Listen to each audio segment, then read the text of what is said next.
이 시간은 주인공 예수라는 제목으로 말씀을 나누고자 합니다. 디모데후서 3장 16절 모든 성경은 하나님의 감동으로 된 것으로 교훈과 책망과 바르게 함과 의로 교육하기에 유익하니 이 성경은 하나님의 감동으로 된 책이다. 이와 같이 말씀하고 있습니다.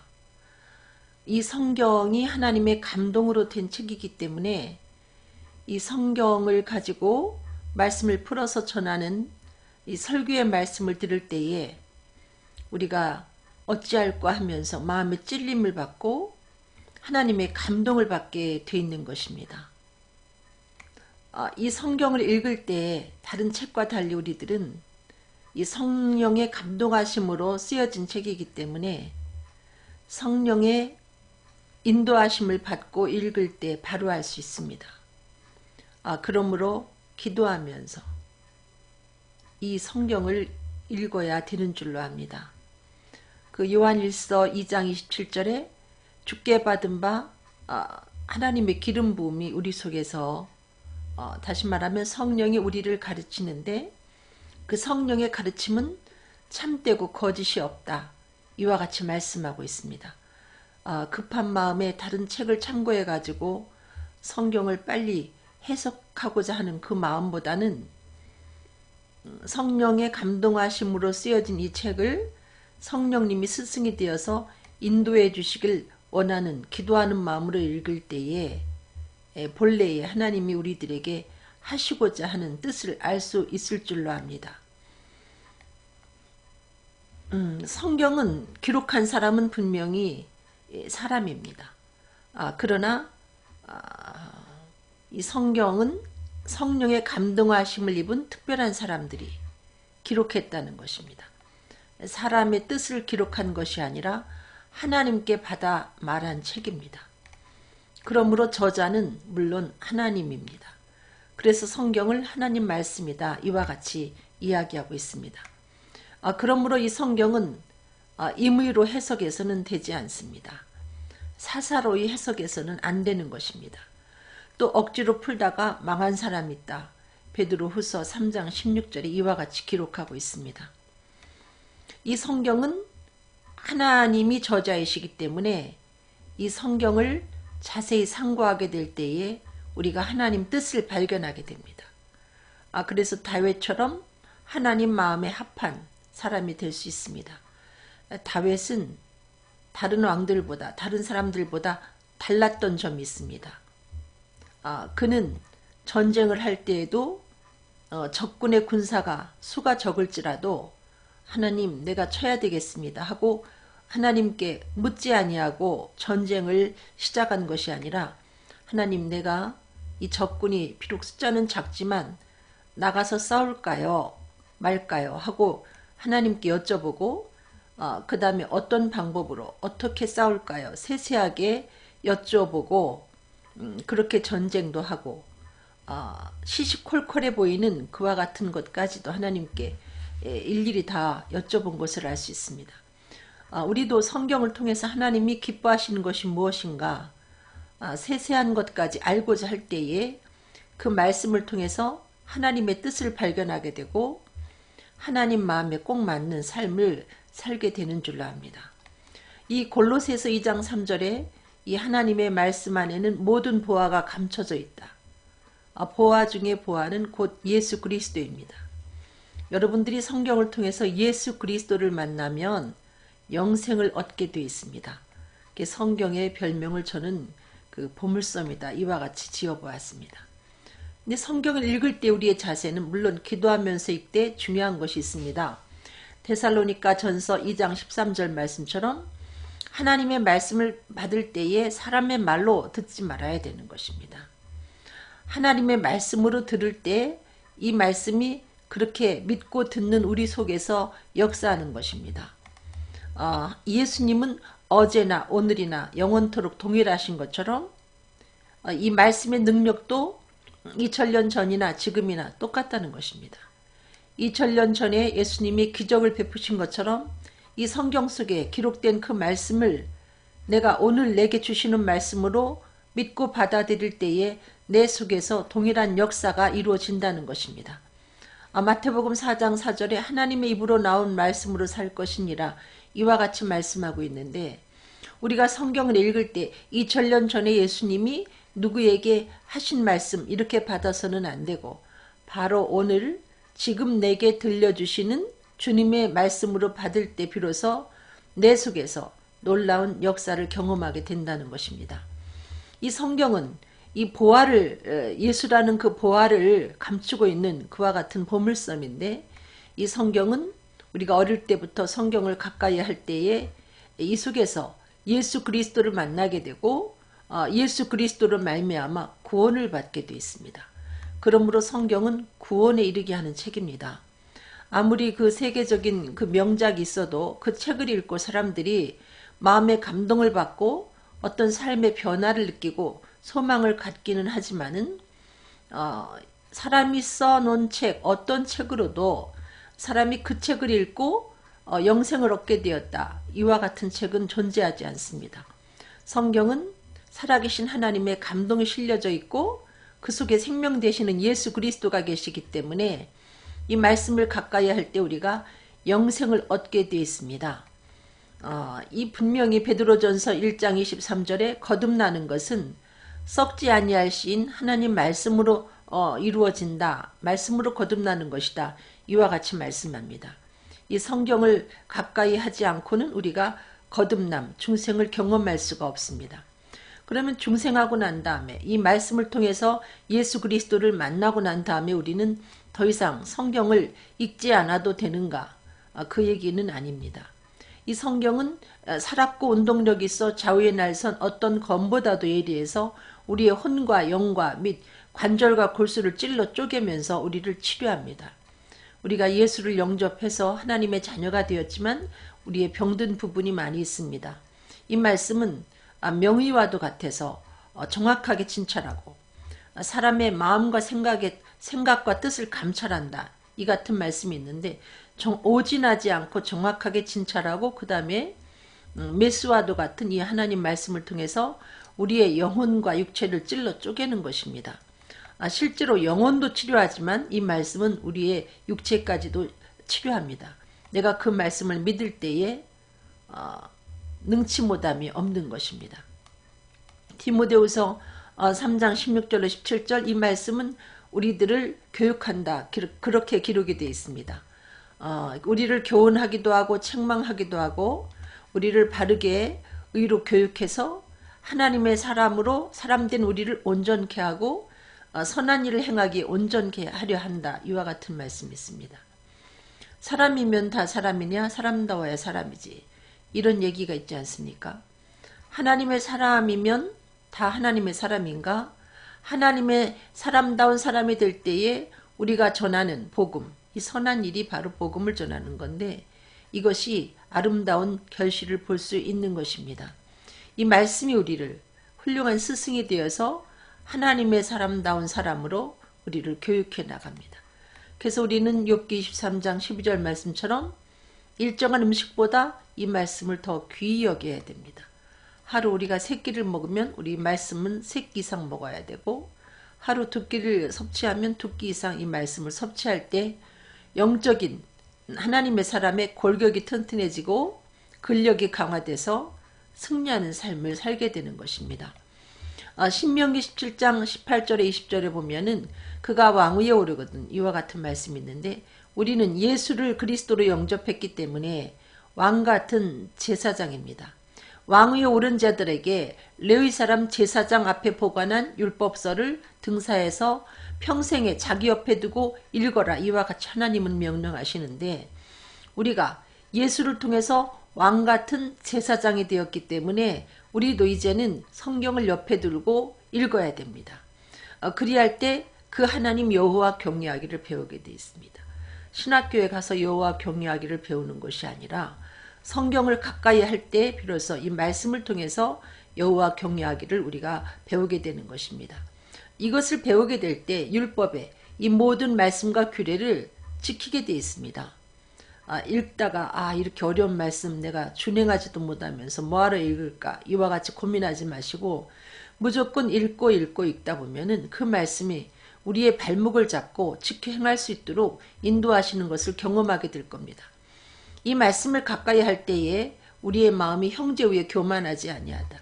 인간의 모습 중에 가장 보기에 역겨운 모습은 교만한 모습입니다. 우리를 교만이라는 암병과도 같은 교만이라는 병에서 예방시켜주는 것이 바로 하나님의 말씀입니다. 그래서 그리스도인들은 왕같은 제사장으로서 이 말씀을 옆에 두고 읽어야 우리가 교만하지 아니하고 또 좌로나 우로나 치우치지 아니할 수 있습니다. 극좌, 극우도 모두가 잘못된 것입니다. 인간은 좌로나 우로나 약간씩 치우칠 수 있습니다. 그러나 마치 줄타기를 하는 사람이 그가 갖고 있는 나무떼기로 나무 막대기로 이와 같이 균형을 잡듯이 하나님의 말씀 안에서 인간은 좌로나 우로나 치우치지 않도록 균형을 잡게 되어 있습니다.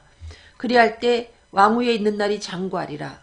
하나님 앞에 계속해서 사용당하는 삶을 살 수 있다는 것입니다. 성경을 우리들에게 왜 주셨는가? 요한복음 20장 31절에 보면 오직 이것을 기록함은 너희로 예수께서 하나님의 아들 그리스도이심을 믿게 하려 하며 또 우리로 믿고 그 이름을 힘입어 생명을 얻게 하려 함이라. 이 두꺼운 성경 굉장히 두껍지 않습니까? 이와 같은 책을 주신 이유가 우리로 하여금 예수가 하나님의 아들 그리스도이심을 발견하고 이를 믿고 영생을 얻게 하려고 우리들에게 주신 것입니다. 그러므로 이 성경을 가지고 하나님의 말씀을 전할 때는 예수 그리스도를 잘 전해야 되는 것입니다. 예수 그리스도를 빼놓지 말고 전해야 되는 것입니다. 너무나 멋진 설교를 하려고 하다가 예수를 빼놓는 경우가 있습니다.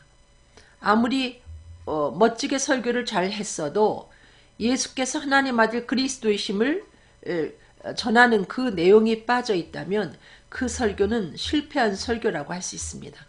사도 바울은 그가 하나님의 증거를 전할 때에 두렵고 떨림으로 하나님의 말씀을 전했습니다.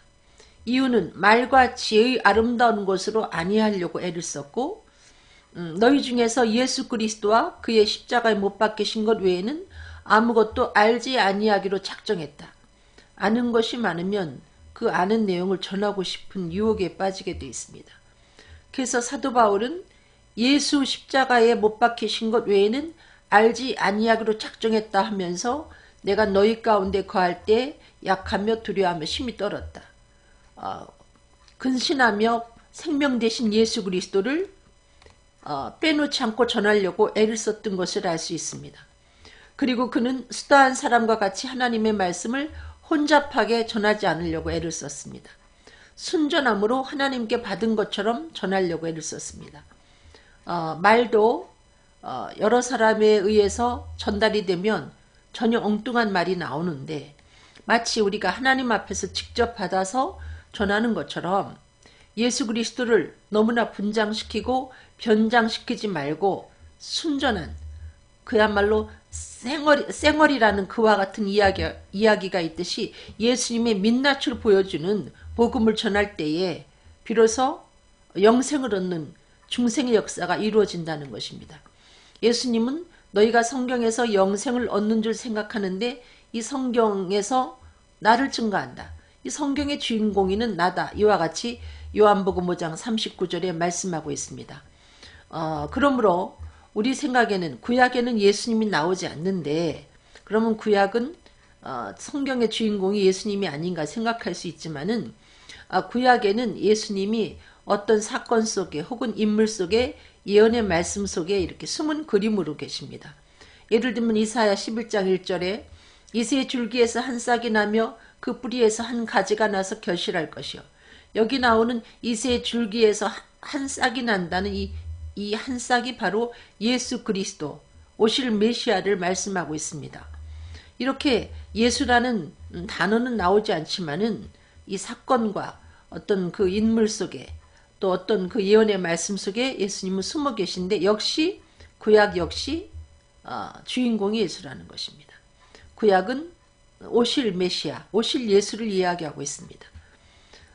뭐 다윗의 줄기에서 출생할 것이다 했는데 누가복음 1장 27절에 다윗의 자손 요셉이라고 하는 사람과 마리아가 정혼을 하고 그 사이에서 얻게 되는 것이 바로 예수 그리스도입니다. 그래서 신약은 예언대로 오신 예수를 우리들에게 보여주고 있으면서 말 그대로 새로운 약속을 하는데 그 약속이 바로 너희 가운데서 하늘로 올리오신 이 예수는 하늘로 가심을 본 그대로 오시리라. 예수님이 우리의 죄를 해결하시고 십자가에 못 박혀 돌아가신 다음에 3일 만에 부활하셔서 많은 사람들 앞에 나타내 보이셨습니다.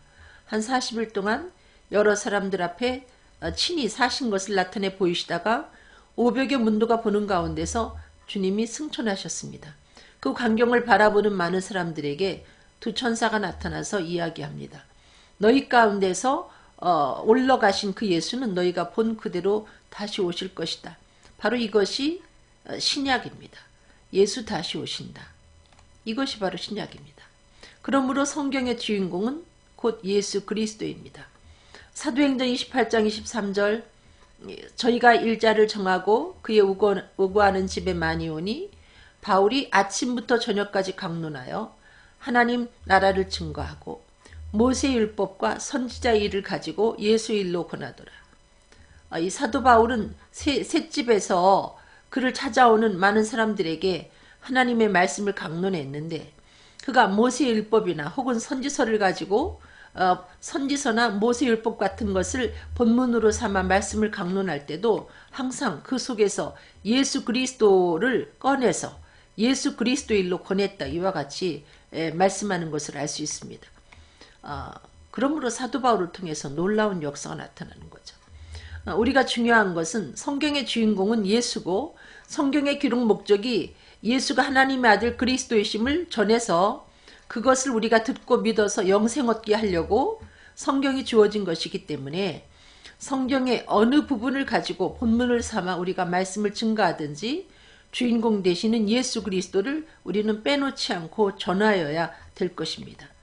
그리고 중요한 것은 내가 성경을 뭐 12개 써, 20개 써 그것이 중요한 것이 아니라 그 성경의 주인공인 예수를 우리가 만났는가 그것이 중요하다는 거죠.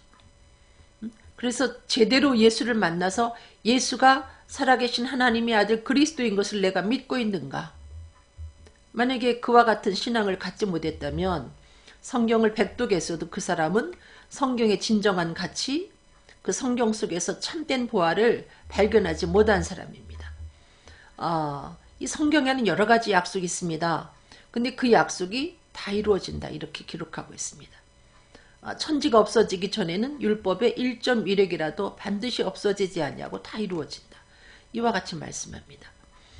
예를 들면 마태복음 24장 30절 그때 인자의 징조가 하늘에서 보이겠고 그때에 땅의 모든 족속들이 통곡하며 그들이 인자가 구름을 타고 능력과 큰 영광으로 오는 것을 보리라. 예수님 다시 오실 때 오리라 하신 예수님이 다시 오실 때 땅의 모든 족속들이 통곡한다. 이유는 그들이 믿지 않았기 때문에 예수를 그리스도로 믿지 않고 있다가 예수님 하늘에서 나타나시는 것을 보고 통곡하게 되어 있다는 것입니다. 주님이 큰 능력과 영광 가운데 구름을 타고 오실 때에 그것을 바라보는 모든 사람들이 믿는 자는 아멘 예수여 주 예수여 어서 오시옵소서 할 것이고 믿지 않았던 자는 설마 하다가 통곡하며 애곡하게 되어 있다는 것입니다. 근데 이와 같은 예언의 말씀은 아직 이루어지지 않았지만 기약이 이르면 예수님은 반드시 이 약속대로 오십니다. 이 성경의 그 기록된 배경을 보면 1, 2년에 걸쳐서 이 성경이 형성이 된 것이 아니라 한 1600여 년간 기록됐다. 학자들이 그렇게 이야기하고 있습니다. 기자도 한두 명이 아니고 한 40여 명의 기자를 얘기하고 있고 여러분이 알다시피 구약 39권, 신약 27권, 66권의 책으로 되어 있고 여러 가지 언어로 기록이 되어 있습니다. 그럼에도 불구하고 이 성경은 정확무어합니다. 틀림이 없습니다. 이유가 무엇인가? 이사야 34장 16절 너희는 여호와의 책을 자세히 읽어보라. 이것들이 하나도 빠진 것이 없고 하나도 짝이 없는 것이 없으리니 이는 여호와의 입이 이를 명하셨고 그의 신이 이것들을 모으셨습니다. 성경이 이렇게 그 한 1600여 년에 걸쳐서 여러 명의 제자들에 의해서 여러 명의 기자들에 의해서 기록이 됐지만은 정확무어한 것은 짝이 없는 것이 없고 또 빠진 것이 없을 만큼 정확무어하고 그 말씀이 100% 성취되는 이유는 저자가 하나님이시기 때문에 여호와의 입이 이를 명하셨기 때문이라는 것입니다. 그리고 편집할 때도 성령님이 그의 신이 이것들을 모으셨기 때문에 그래서 성경은 반드시 성취됩니다. 그리고 정확합니다. 근데 성경에서 그 요한계시록 그 마지막쯤에 나오는 그 말씀 22장 20절에 이것들을 증거하신 이가 가라사대 내가 진실로 속히 오리라 하시거늘 아멘 주 예수여 오시옵소서. 예수님이 속히 오시겠다. 이와 같이 말씀하고 계십니다. 우리는 믿고 싶지 않지만은 예수님은 곧 오십니다. 그리고 야고보서 4장 14절에 내일 일을 너희가 알지 못하는도다. 너희 생명이 무엇이뇨? 너희는 잠깐 보이다가 없어지는 안개니라. 우리가 내일 일을 알 수가 없습니다. 그 크림빵을 사가지고 오던 그 아빠가 그렇게 교통사고로 죽을 줄 어떻게 알았겠습니까? 너희 생명이 무엇이뇨? 우리의 생명은 잠깐 보이다가 없어지는 안개입니다. 내일까지 내가 살아있다 이렇게 호언장담할 수 없는 안개와 같은 생명입니다. 어떤 사람이 평안히 쉬고 먹고 마시고 즐거워하자 하면서 자신이 불을 쌓고 그와 같이 즐기려고 할 때 하나님은 말씀하십니다. 어리석은 자여 오늘 밤에 내 영혼을 도로 찾으리니. 그러면 그 네가 쌓아놓은 것이 네 것이 되겠느냐. 이와 같이 말씀합니다. 하나님은 오늘 밤에 우리의 영혼을 불러가실 수도 있습니다. 마태복음 24장 44절 이러므로 너희도 예비하고 있으라. 생각지 않은 때에 인자가 오리라. 그러므로 예비하고 있으라. 우리가 언제 죽을지도 알지 못하고 무엇보다 생각지 않을 때에 예수님이 오실 수 있기 때문에 준비하고 있으라. 우리는 구원의 문제를 내가 다음에 해결하지 하고 미루어서는 안 됩니다. 구원의 문제를 해결해 놓고 우리의 삶을 살아가야 평화로운 삶이 되고 근심이 없는 삶이 되고 담대한 삶이 될 줄로 믿습니다. 주인공 되시는 예수님을 성경 속에서 여러분이 만나셨는지 또 성경 말씀을 가지고 복음을 전한다고 하면서 주인공 예수님을 빼놓고 전하지는 않는지 다시 한번 돌이켜보는 귀한 시간 되시길 바랍니다. 기도하겠습니다. 사랑하는 주님, 이 엄청나게 두꺼운 성경책을 우리들에게 주신 것은 그 속에서 예수께서 하나님의 아들 그리스도이심을 우리가 발견하고 그것을 믿고 영생을 얻게 하고자 우리들에게 이 성경을 주셨다고 하셨습니다. 아직도 성경 속에서 예수를 만나지 못한 사람 있으면 만날 수 있도록 인도하여 주시고 또 이미 예수를 그리스도로 영접했지만 복음을 전할 때 우리 자신이 생명 되시는 예수 그리스도, 주인공 되시는 예수 그리스도를 제대로 전하고 있는가 다시 한번 살펴볼 수 있는 귀한 시간 되게 인도하여 주셔서 우리가 생명의 복음 되시는 예수를 빼놓지 않고 전함으로 우리를 통해서 많은 사람들이 새 생명을 얻고 중생을 경험하며 힘있게 복음을 전할 수 있도록 인도하여 주시옵소서. 감사하며 예수 그리스도 이름으로 기도드렸습니다. 아멘. 감사합니다, 여러분. 사랑합니다.